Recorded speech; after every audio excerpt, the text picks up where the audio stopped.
Okay, so welcome to our first video, and it will be on operations on integers. Okay, so today's lesson we have a few learning goals for you. So the first is that you'll be able to carry out the 4 operations with integers. So that's addition, subtraction, multiplication, and division. And you'll be able to understand the associative and commutative laws. So let's start off by actually looking at integers. So what are integers? Well, integers are whole numbers. So they can be positive numbers, or they can be negative numbers, or they can even be 0 itself. So as you can see down the bottom here, numbers to the right of 0 are positive numbers, and numbers to the left of 0 are negative numbers. And obviously we've got 0 itself in the middle there. So every negative number has its positive opposite. So for instance, let's look at negative 6 here. The opposite of a negative 6 is a positive 6. You can see they're both the same distance away from 0, meaning that they are the kind of opposites of each other. Now, integers are only whole numbers. So that means we are not looking at fractions, we're not looking at decimals or anything like that. It's only whole numbers. Positive whole numbers, negative whole numbers, or 0 itself. So let's start off with the commutative law. So the commutative law states that 2 numbers can be added or multiplied in any order. But what does that actually mean? Let's look at an example. So we'll start off with an addition example. So if you're going to add, let's say, 4 plus 1 together. I have terrible writing, sorry. So 4 plus 1 equals 5. So if we flip that around the other way and we did 1 plus 4, we add that together, we're still going to get 5. So the answer is still the same. And let's look at a multiplication example. So let's say you do 2 times 3, and that equals 6. And if we were to flip those numbers around and do 3 times 2, that still equals 6. It doesn't make any difference. So that's the commutative law. However, the commutative law does not hold for for subtraction or division. So we'll do some more examples of that. So let's start off with subtraction. So if you did 10 take 2, that will give you 8. But then if you did 2 take 10, flipped them around like we did before, your new answer is actually going to be negative 8. And 8 and negative 8 are not the same. So if you are struggling with these these subtractions that leave you with negative numbers, go back to your number line. It's actually really helpful. And the commutative law does not hold for division. So for instance, if we do 10 divided by 5, that's going to leave us with the answer of 2. But if we flip that around and we did 5 divided by 10, that actually gives us an answer of 0.5. And that's obviously not the same. So the order matters when you're doing subtraction and division. Okay, so we also have the associative law. So the associative law says that 3 or more numbers can be added or multiplied in any order, and you'll still get the same answer. So we'll have an example of that. Okay, I don't know why I'm green, let's go black. So let's say, for example, we had 3 plus 2 plus 4. And we're going to add the 3 and the 2 together first. So 3 plus 2 is 5. 5 plus 4 will give us an answer of 9. Now if we do that in a different order, 3 plus 2 plus 4, and this time we're going to add the 2 and the 4 first. So 2 plus 4 is 6. 6 plus 3 is 9. So we still end up with our same answer. Now let's look at an example for multiplication. So for instance, if we did 3 times 3 times 11, and we're going to do our 3 times 3 first. So 3 times 3 is 9, 9 times 11 is 99.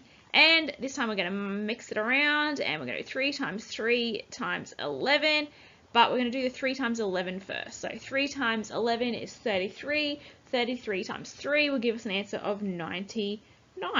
So you can see that our associative law holds up. So it doesn't matter what order we multiply in, we're still going to get the same answer. It doesn't matter what order we add in, we're still going to get the same answer. Okay, but the associative law does not actually hold for subtraction or division. So again, we'll do a little bit of an example. So we'll start off with a subtraction one. So if I had 9 take 5, and we'll do that part first, and then I took 2 away from that. So 9 take 5 is going to leave me with 4 take 2, and that equals 2. But if I flip that around and did it in a different order, so for instance, if I did 9 take 5 take 2, so 5 take 2 is 3, so 9 take 3, that'll actually leave me with 6. And as you can see, 2 and 6, we've got completely different answers, so you can't actually switch around the order when it comes to subtraction. Okay, and the same thing for division. So if I had, for instance, 5 divided by 4 divided by 2, that eventually, 5 divided by 4, 1.25 divided by 2, leaves me with 0.625 as my answer. And if I switched it around a bit, so for instance I did 5 divided by 4 divided by 2, and I did the 4 divided by 2 first, it leaves me with 5 divided by 2, and gives me an answer of 2.5. So as you can see, our answers there are again very different. So you can't actually switch the order for division or subtraction. So the associative law does not hold for subtraction and division, only for multiplication and addition. Okay, so now we're going to do some algorithms. So algorithms are just a way of doing different things. And I'm sure you've done these a million times before, but it's just a way to make sure we're all on the same page, we all know the same basics. So we'll start off with the addition algorithm. So for instance, if we had 119 plus 27.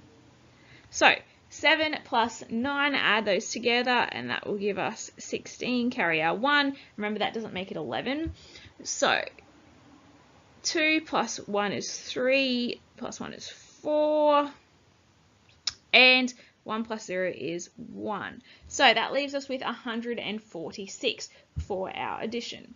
Now we'll do subtraction. I'm going to change color to purple.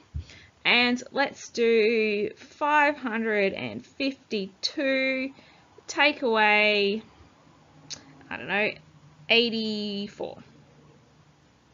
So 2 take 4, we can't actually do that without getting to negative numbers. So what we're going to do is we're actually going to borrow from here, and that makes it a 4. That's what a 4 looks like. And we carry our 1 over, which makes this 12. So 12 take 4 is 8. 4 take 8, again, we can't do this, so we're going to borrow from the 5, turn that into a 4, and this one becomes 14. 14 take 8, we can do that. That gives us 6.